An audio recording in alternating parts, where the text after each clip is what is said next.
Welcome to Sirisha kitchen. శరీరంలో ఉన్న వేడిని తగ్గించుకోవడానికి, శరీరానికి సరిపడా పోషకాలు అందడానికి ఈ డ్రింక్ చేసుకోండి. టేస్ట్ కూడా చాలా బాగుంటుంది. ఈ డ్రింక్ని చేసుకొని చల్లచల్లగా సర్వ్ చేసుకోండి. చాలా టేస్టీగా ఉంటుంది. దీనికోసం గోందుని ఒక స్పూను తీసుకొని ముందు రోజు రాత్రి వాటర్ యాడ్ చేసుకొని నానబెట్టుకోవాలి. లేదా 8 అవర్స్ నానబెట్టుకున్నా సరిపోతుంది. మార్నింగ్కి ఈ విధంగా వాటర్ అంతా పీల్చేసుకొని గోందు రెడీ అయిపోతుంది. సగ్గుబియ్యము 2 స్పూన్స్, సబ్జాలు 2 స్పూన్స్, సేమియా 2 స్పూన్స్ తీసుకొని 2 గంటల ముందే వాటర్ యాడ్ చేసి నానబెట్టుకొని పక్కన పెట్టుకోవాలి.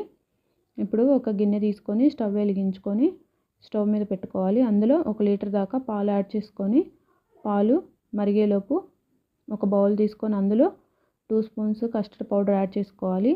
కొంచెం పాలు యాడ్ చేసుకొని కస్టర్డ్ పౌడర్ని ఉండలు లేకుండా కలిపి పక్కన పెట్టుకోవాలి. ఇప్పుడు పాలు ఈ విధంగా కాగి ఒక మరుగు వచ్చిన తర్వాత ముందుగా కలుపుకున్న కస్టర్డ్ పౌడర్ని అందులో యాడ్ చేసుకోవాలి. ఇప్పుడు పాలు మనకి కొంచెం లైట్గా చిక్కబడతాయి. ఈ విధంగా చిక్కబడిన తర్వాత ఇందులో సరిపడా బెల్లం యాడ్ చేసుకోవాలి. బెల్లం యాడ్ చేసుకొని 5 మినిట్స్ ఉంటే మనకి బెల్లం మొత్తం కరిగిపోతుంది. ఇప్పుడు స్టవ్ కట్టేసుకొని పాలని చల్లారనివ్వాలి.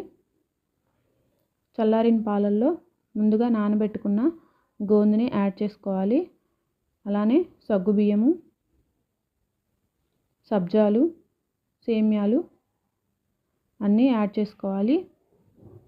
అలానే 1 స్పూన్ జీడిపప్పు, బాదం పప్పు, కిస్మిస్లు కూడా యాడ్ చేసుకొని ఈ డ్రింక్ని ఫ్రిడ్జ్లో 1 అవర్ పెట్టుకొని చల్లచల్లగా సర్వ్ చేసుకుంటే చాలా టేస్టీగా ఉంటుంది. మనకి ఇది ఫలుడా టేస్ట్ వస్తుంది. వీడియో నచ్చితే లైక్ చేయండి.